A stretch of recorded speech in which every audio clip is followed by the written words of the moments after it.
Jack Miller floated through the dark corridor of Outpost Zeta 9, his magnetic boots the only thing keeping him from drifting away. Red emergency lights flashed, casting long shadows that danced across the metal walls. Alarms blared through the station's communication system. All personnel evacuate immediately. Life support failing in sections 3 through 7. This is not a drill, the automated voice repeated. Jack pressed the button on his wrist communicator. Captain, I'm still in Section 5. There are 3 Krezat workers trapped in the maintenance bay. Miller, get out now. The whole station is coming apart. The shuttles are leaving in 5 minutes with or without you. Captain Allen's voice crackled through the static. Jack looked at the timer on his suit display. 5 minutes was cutting it close, but he couldn't leave those aliens behind. The Krezat might look like giant praying mantises, but they had families too. I'll make it, sir. Just hold the last shuttle, Jack said, pushing off the wall and gliding toward the maintenance bay. The door to the bay was jammed halfway open. Jack could hear the clicking sounds of distressed Krezat inside. He wedged himself through the gap and saw 3 green-shelled aliens huddled in the corner, their 4 arms wrapped around their bodies. Come on, Jack called, using the simple hand signals they had taught the human workers. Ship, leave. Now.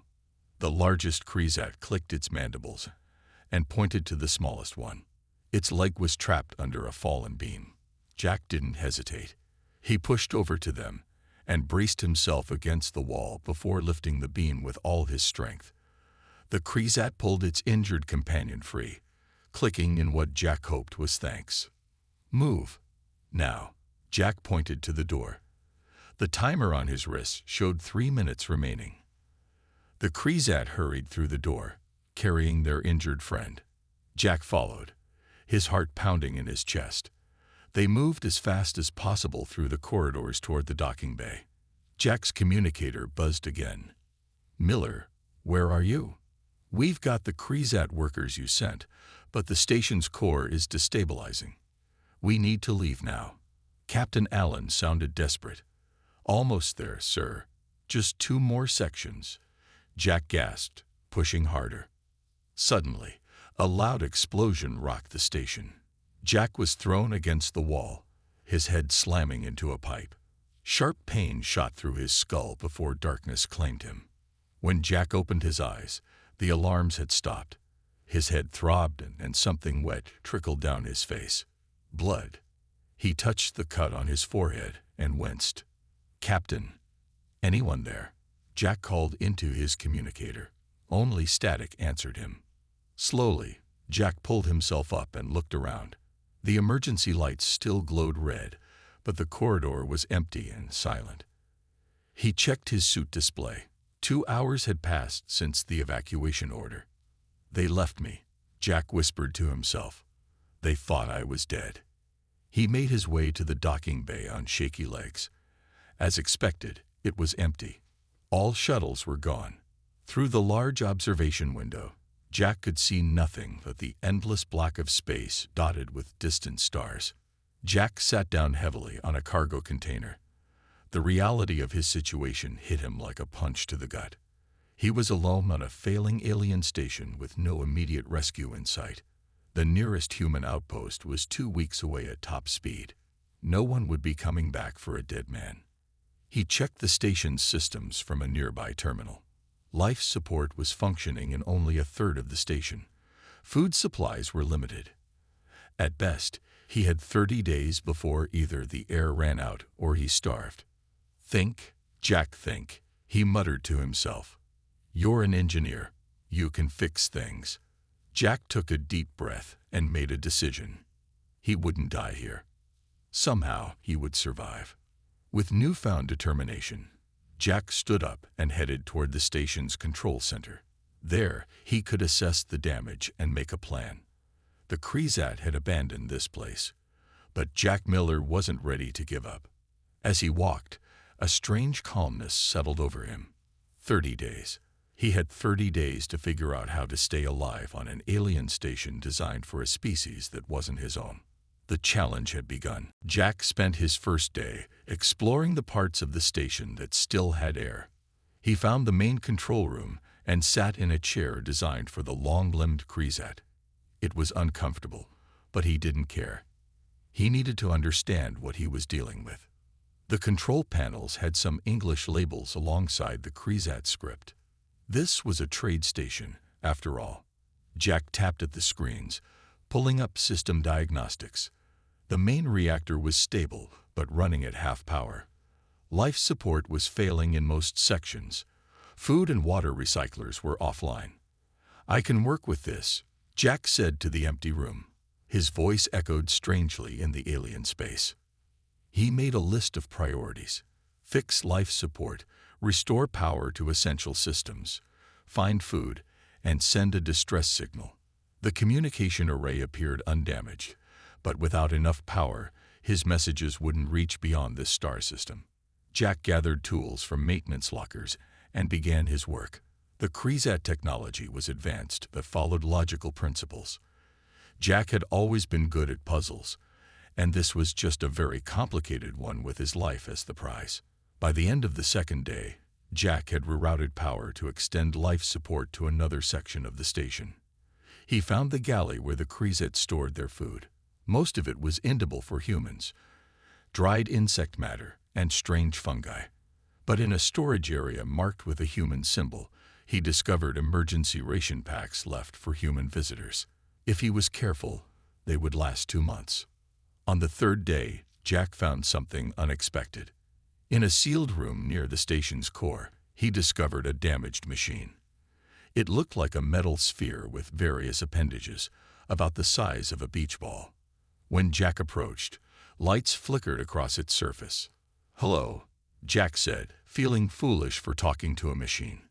The sphere hummed, and a synthetic voice spoke in broken English. "System. Damage. Repairs. Needed." Jack moved closer. "Are you some kind of AI?" "Correct. I am KOR, Central Operations and Repair Entity. Primary functions. Compromised." Jack couldn't believe his luck. "The Krizat left you behind too, huh?" "Affirmative. Damage deemed too extensive for repair. Station evacuation.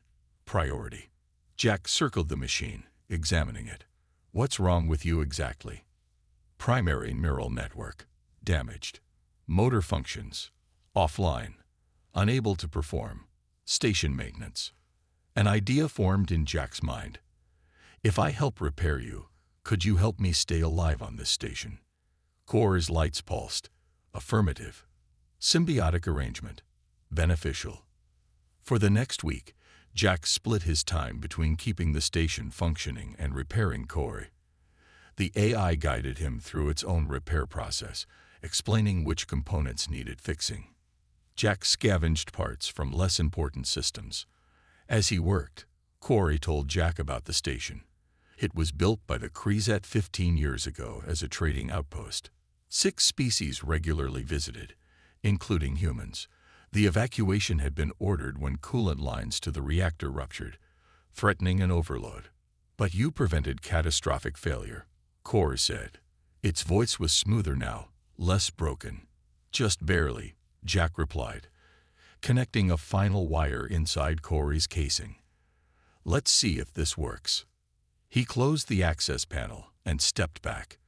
Core hummed loudly, its lights flashing in sequence. Then the sphere rose from the table, hovering in the air. "Full functionality restored," Core announced. "Thank you, Jack Miller." Jack smiled for the first time since being left behind. "You're welcome. Now we can really get to work." With Core's help, station repairs advanced quickly. The AI could access all systems directly and move through maintenance shafts too small for Jack. Together, they stabilized the reactor, restored partial gravity in key areas, and got the water recyclers working again. By the end of his second week alone, Jack had transformed his situation. The immediate danger had passed. With Core as both companion and assistant, survival now seemed possible. But Jack wanted more than just to survive until rescue. "Core," He asked as they finished repairing an air filter. Why did the Krezat build this station here? It's far from their main trade routes. Corey hovered closer. That information is restricted. Jack raised an eyebrow. Restricted? Why? The station's location has strategic value, more than the Krezat revealed publicly. Jack's curiosity was piqued. Show me. Corey hesitated, then projected a star map onto the wall. Perhaps it is time you knew the truth. Jack stared at the star map Corey projected on the wall. The AI highlighted several space routes that all crossed near the station's location. These are undocumented transit lanes, Corey explained. They reduce travel time between major systems by 43%. Jack whistled. So this station sits at the center of a space highway intersection that nobody knows about. Correct. The Krezat kept this information classified. They established this outpost to monitor these lanes without drawing attention. Jack was about to ask more questions when an alarm sounded. Corey's lights flashed red. Vessel approaching. The AI announced. Unexpected.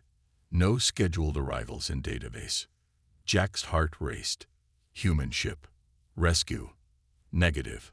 Unknown design. Smaller than standard transport. Jack hurried to the docking control room with Corey floating beside him. On the monitor, he saw a sleek ship with blue markings approaching the station. Should we hide? Jack asked. Negative. They have already detected power signatures. They know someone is here. Jack took a deep breath. Then let's welcome them. Can you translate if needed? Affirmative. Jack watched as the ship docked smoothly at one of the operational bays. He stood nervously at the airlock, a wrench in his hand, just in case. Corey hovered behind him. The airlock cycled open. A figure stepped through, wearing a form-fitting environmental suit. The visitor removed their helmet, revealing a blue-skinned face with gill-like slits on the neck and large, dark eyes. You're not Krezat, the alien said in accented but clear English.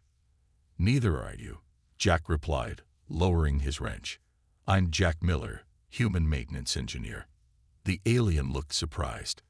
Nara Vex, independent trader. What are you doing on an abandoned station? I was left behind during the evacuation. Been here 2 weeks now. Nara's eyes widened. And you've kept it running. Alone. She glanced at Corey. Well, not entirely alone. I repaired Corey after I found him damaged. We've been fixing the station together. Nara walked past Jack, looking around with obvious interest. Impressive. When word reached the trading hubs that Outpost Zeta 9 was lost, many mourned. It was a convenience to Pover Point. Why are you here if you thought it was abandoned? Jack asked. Nara smiled, showing pearly teeth. Salvage, of course. Valuable technology might remain. Finding a living human instead is unexpected. Jack followed her into the main corridor. I can take you to the nearest human outpost, Nara offered. For a fee, naturally. Jack hesitated. In the past 2 weeks, he had come to see the station's potential. With Corey's revelations about the secret space lanes, this place was far more valuable than anyone knew. Actually, I'm not ready to leave, Jack said. But I could use supplies. Nara looked at him like he was crazy. You want to stay? Why? Jack led her to the control room and showed her what Corey had revealed about the station's location. Nara's expression changed from confusion to understanding. Cunning Krezat, she muttered. No wonder they built here. She turned to Jack. You realize what you have. This could be the most valuable trading post in this sector. Exactly. But I need help to make it operational again. Supplies. Materials. Nara considered this. And what do I get in return? Exclusive trading rights when we're up and running. First pick of docking slots. Reduced fees. Nara circled the room, thinking. The Krezat might return. The Krezat abandoned this station and left it to die, Jack said firmly. Salvage rights apply. I saved it. I claim it. Corey hovered forward, According to Galactic Trade Compact, Article 17, Jack Miller's claim is legitimate. Nara laughed. A human and an AI, running a space station at the crossroads of secret trade routes. She extended her hand in what Jack recognized as a human-style handshake. I accept your offer. Jack shook her hand, feeling hope for the first time since being left behind. I can return in 10 days with basic supplies, Nara said. What do you need most? Jack and Corey exchanged glances. Everything, they said in unison. After Nara left, Jack stood at the viewing window watching her ship shrink into the distance. He was no longer alone in his struggle. Now he had Corey, a trading partner, and a purpose to transform this abandoned outpost into something remarkable. We're going to need a new name for this place, Jack told Corey. What did you have in mind? The AI asked. Jack smiled. We'll think of something. The days after Nara's departure passed quickly. Jack and Corey worked constantly to improve the station. They restored gravity to more sections, fixed the main water purification system, and improved the air filters. Jack slept only when he had to, driven by a new sense of purpose. Jack, Corey said one morning as they repaired a damaged wall panel, I have found something unusual in the station's secure database. Jack wiped sweat from his forehead. What kind of unusual? A message. From your government. Jack put down his tools. Show me. Corey projected a video onto the wall. A stern-faced woman in a human military uniform appeared. This is Admiral Susan Lane of Earth Space Command. This message is classified Level 8. Outpost Zeta 9 occupies a position of extreme strategic value to humanity. Our analysts have identified the convergence of hidden space lanes in this sector. However, we lack the diplomatic leverage to claim this territory from the Krezat. We are sending observer Agent Kyle Bell to gather information under cover as a maintenance worker. Report all findings through secure channels. The message ended. Jack sat down heavily on a storage crate. Kyle Bell never arrived, Corey said. This message was sent 3 weeks before the evacuation. So my government knew about this place but couldn't do anything officially. Jack ran his hands through his hair. Wait, when did the station's problems start? Corey's lights pulsed as it accessed records. Life support issues began 6 weeks ago. Small failures at first, then bigger problems. And the Krezat couldn't fix them. That doesn't make sense. They're excellent engineers. Corey hovered closer, accessing maintenance logs. Interesting. Evidence suggests deliberate sabotage in critical systems. Jack stood up. The Krezat sabotaged their own station. Why would they do that? Unknown. However, system failures match patterns consistent with planned shutdown, not catastrophic damage. Jack paced the room, thinking. They wanted to abandon this place. They didn't want anyone else to have it. Logical conclusion. Corey agreed. Jack laughed bitterly. So they tossed away a perfectly good station, rather than risk someone else using it. And then I come along and start fixing everything they broke. Your survival was not part of their calculations, Corey said. Before Jack could respond, another alarm sounded. The docking bay sensors had detected an approaching ship. Jack checked the calendar he'd been keeping. Nara's early. They hurried to the docking bay control room. On the monitor, Jack saw not one but 3 ships approaching. Is that Nara's ship? He asked. Affirmative. The other vessels matched designs from Galactic Trading Collective and Orion Merchants Guild. Jack smiled. She brought friends. When the ships docked, Nara emerged from the first one. Behind her came a group of aliens, some tall and thin with gray skin, others short with 4 arms like the Krezat, but with red shells instead of green. Jack Miller, Nara called. I brought supplies and potential business partners. Jack greeted them warmly. The tall gray aliens were Centi, known for their advanced technology.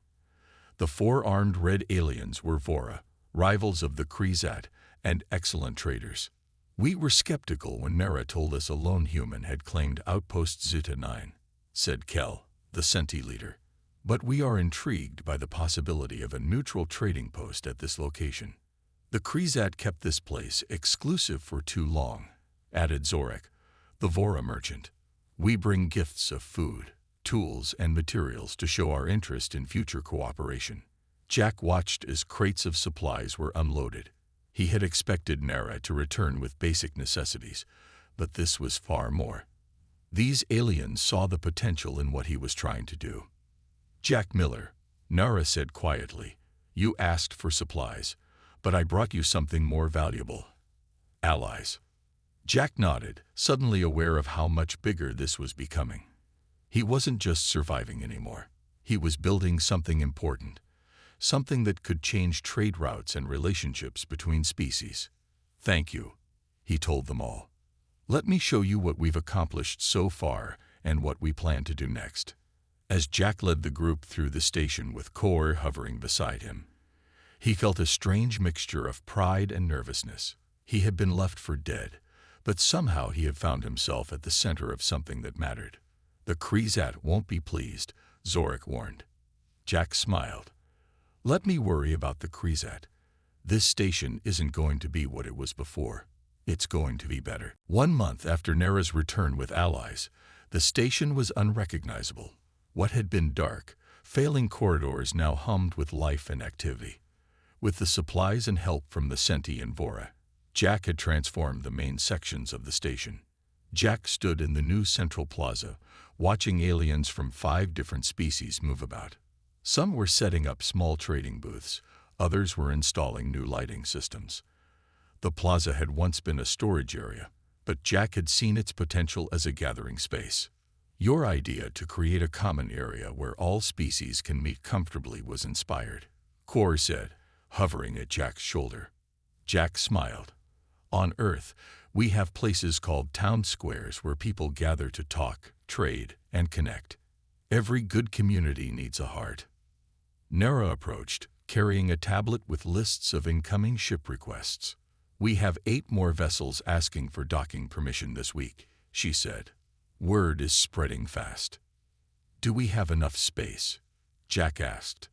"We've cleared 4 more docking bays," Nara replied. "The Senti engineers have been extremely helpful." Kel, the tall gray Senti, joined their conversation. "Our people are most impressed with your adaptive designs, Jack Miller. The way you modified Krezat technology to accommodate multiple species is quite clever." Jack had spent weeks redesigning living quarters, food preparation areas, and even bathroom facilities to work for different alien biologies. He used simple engineering principles, but applied them in ways the Krezat had never considered. "The temperature control zones are particularly innovative," Kel continued, "allowing each area to be set for different species' comfort without wasting energy." Jack shrugged. "It's just practical thinking. No reason everyone can't be comfortable." A small alarm chimed from Kor. "Jack, the new communication array is ready for testing." Jack excused himself and followed Kor to the upper level, where they had installed a powerful transmitter built from parts supplied by their new trading partners. If it worked, they could send messages across much greater distances. "Begin test sequence," Jack instructed. Kor connected to the system, transmitting test signal. They waited anxiously. This was their 3rd attempt to establish a long-range communication system. The previous attempts had failed. "Signal confirmed," Kor announced. "We have successfully reached the Orion Merchants Guild relay station." Jack pumped his fist in victory. "Now we can spread the word farther and faster." With the new communication array working, Jack sent messages to nearby trading hubs, officially announcing the reopening of the station under new management. He named it Crossroads Station to reflect its position at the intersection of the secret space lanes. That evening, Jack and his allies celebrated in the central plaza. The Vora had brought a fermented drink that was safe for all their species. They raised their cups in a toast. "To Crossroads Station," Nara said. "And to Jack Miller, who turned disaster into opportunity." "To human ingenuity," added Zorak. "To cooperation between species," Kel said softly. Jack felt a warmth that went beyond the drink. He had done more than survive. He had created something valuable, a place where different species could meet and trade fairly. Later, as the celebration continued, Jack stood at the observation window looking out at the stars. Core joined him. "You appear contemplative, Jack," the AI noted. "I was thinking about Captain Allen and my old crewmates," Jack replied. "They think I'm dead. Everyone back home thinks I'm dead." "We could send a message to Earth now," Core suggested. Jack considered this. "Not yet. I want them to see what I've built first. I want them to arrive at a fully functioning station that puts any Earth facility to shame." "Your pride is understandable," Core said. Jack shook his head. "It's not just pride. I want them to see what's possible when species work together. This station isn't just mine. It belongs to everyone who helped rebuild it." A small alarm sounded from the docking bay. Core accessed the system remotely. "3 ships approaching," the AI announced. "Unknown configuration. Not in our registry." Jack straightened. New visitors or trouble? Core's lights pulsed rapidly. Scanning. Design matches. Krezat military vessels. Jack's celebration ended abruptly. The original owners of the station had returned. Jack gathered his allies in the control room as the 3 Krezat ships approached. The celebration mood had vanished, replaced by tension. "They are requesting docking clearance," Core announced. "The lead ship identifies as carrying Commander Zextrol of the Krezat Authority." Nara hissed through her gills. "Zextrol is high-ranking. This is not a casual visit." "What do they want?" Jack asked, though he already knew the answer. "Their message states they are here to reclaim Krezat property that has been illegally occupied," Core replied. Jack looked around at the faces of his allies. "What do you all think?" Zorik clicked his mandibles nervously. "The Vora have had conflicts with the Krezat before. They do not compromise easily." "We should hear what they have to say," Kel suggested. "Refusing them docking would only escalate tensions." Jack nodded. "Core, grant them permission to dock, but only the lid ship, and activate our security protocols." In the weeks since establishing Crossroads Station, they had installed basic defense systems. Nothing that could fight off military vessels, but enough to protect against raiders or thieves. Now Jack was glad they had taken those precautions. "I will meet them," Jack decided. "Nara, Zorak, Kel, I want you there too. Show them that this is now a multi-species operation." The group moved to the main docking bay and waited as the Krezat ship connected to the station. When the airlock opened, 6 tall green Krezat warriors emerged, their hard shells gleaming with decorative markings. They carried no visible weapons, but their stance was aggressive. Behind them came Commander Zextrol, larger than the others, with elaborate gold markings on his shell.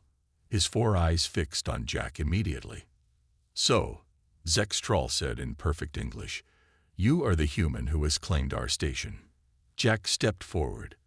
"My name is Jack Miller. I was left behind when this station was abandoned.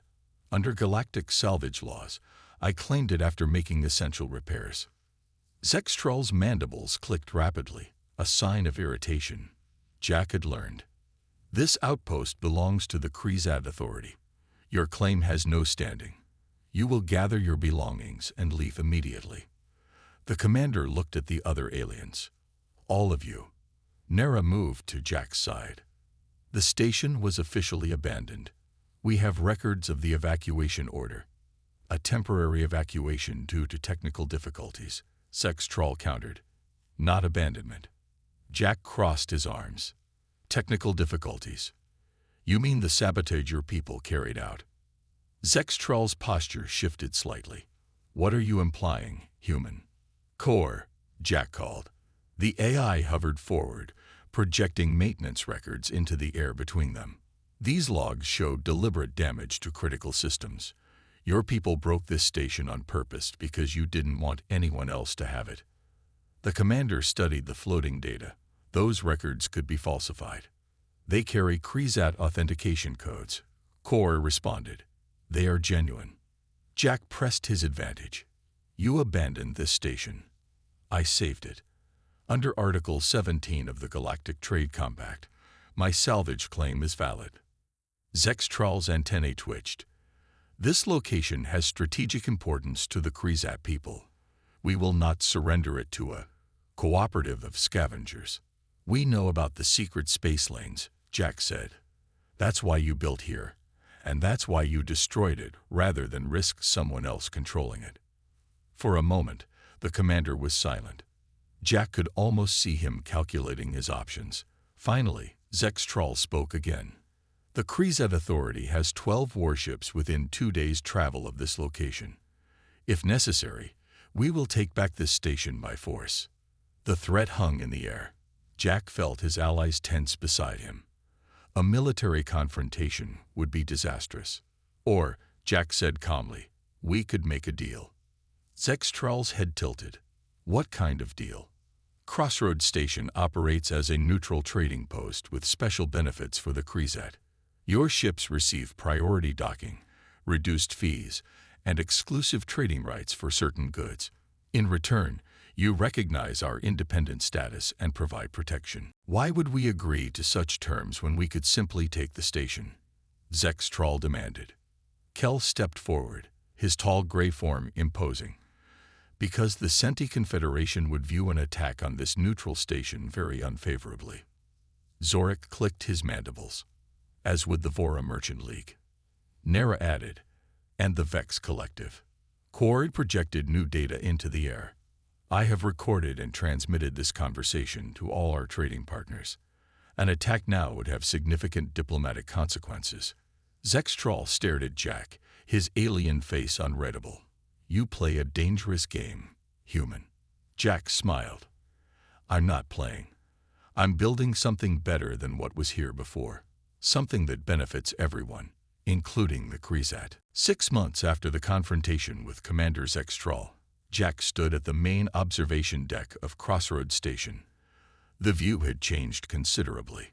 Where once there had been empty space, now dozens of ships from various species moved in orderly patterns, coming and going from the expanded docking base. The negotiations with the Krezat had ended better than Jack had hoped. After 3 tense days of talks, Zextral had agreed to recognize the station's independent status in exchange for preferred trading rights and a permanent Krezat diplomatic presence on board. It was a victory for everyone. Administrator Miller, Core said, hovering near Jack's shoulder. The human diplomatic vessel is approaching. Jack nodded. Word of what he had accomplished had finally reached Earth. The message had arrived 2 weeks ago. An official delegation was coming to establish formal relations with Crossroads Station. Are they following docking protocols? Jack asked. He had established strict rules for all visiting ships, regardless of species. Affirmative. Captain Bell has acknowledged all procedures. Jack smiled at the name. Bell. Like the agent his government had planned to send before the evacuation. Perhaps it was a coincidence, or perhaps Earth had been watching more closely than he realized. The human ship was sleek and impressive, clearly a diplomatic vessel rather than a military one. Jack took that as a positive sign. He straightened his jacket, a special garment Nara had commissioned from a Vex tailor, designed to mark him as the station's administrator. Jack made his way to the VIP docking bay, where Nara, Kel, Zorik, and the Krezat representative, Maltur, already waited. Even after 6 months, seeing this diverse group of aliens standing together still filled Jack with pride. Nervous? Nara asked quietly. A little, Jack admitted. Last time these people saw me, I was just a maintenance engineer. The airlock opened, and 6 humans in formal diplomatic attire stepped through. Leading them was a stern-looking woman with silver hair that Jack recognized immediately from the classified message, Admiral Susan Lane. Administrator Miller, she said, extending her hand. On behalf of Earth, I bring greetings to Crossroads Station. They shook hands, and Jack introduced his alien colleagues. The Admiral's eyes widened slightly at the diverse group, but she maintained her professional demeanor. Later, after a tour of the station that clearly impressed the Earth delegation, Jack and Admiral Lane spoke privately in his office, once a Krezat storage room, now transformed into a space that could comfortably accommodate visitors from any species. "What you've accomplished here is remarkable, Miller," Lane said. "From maintenance engineer to diplomatic leader in 6 months, Earth would like to offer you a position as our official ambassador to this region." Jack looked out his window at the bustling activity of the station. "That's a generous offer, Admiral, but my place is here. You'd have more resources, more support." Jack smiled. "I have everything I need right here. Besides, Crossroads Station needs to remain neutral. If I became Earth's ambassador, that neutrality might be questioned." Admiral Lane studied him. "You've changed, Miller. Being left for dead will do that to a person," Jack replied without bitterness. The Admiral had the grace to look uncomfortable. "For what it's worth, Captain Allen was devastated when he realized you'd been left behind. The rescue mission was already planned when we got word that someone had claimed the station and was transforming it." Jack nodded. He had made peace with what happened long ago. That evening, Jack hosted a formal dinner for representatives of all 7 species now regularly visiting the station, including the Earth delegation. As he looked around the table at humans sitting beside Krezat, Senti sharing food with Bora, and Nara deep in conversation with Admiral Lane, Jack felt a sense of completion. After dinner, he returned to the observation deck. Kor rejoined him silently. "They offered you a position on Earth," the AI stated. "They did. You declined." Jack smiled. "Home isn't a place, Kor. It's where you make a difference, where you belong." Below them, the central plaza was filled with beings from across the galaxy, trading, talking, and connecting. Music from 3 different worlds played harmoniously. Signs in multiple languages pointed visitors to various services. "Besides," Jack added, "we still have work to do. The new hydroponics section isn't finished, and Zorak's idea for a medical facility that can treat all species is brilliant." Kor's lights pulsed in what Jack had come to recognize as amusement. "You were left for dead, Jack Miller. Now you lead the most important trading post in this sector." Jack laughed. Not bad for a maintenance engineer. Together, they watched the stars and the ships coming to the station that had once been abandoned, but was now a beacon of cooperation in the vastness of space.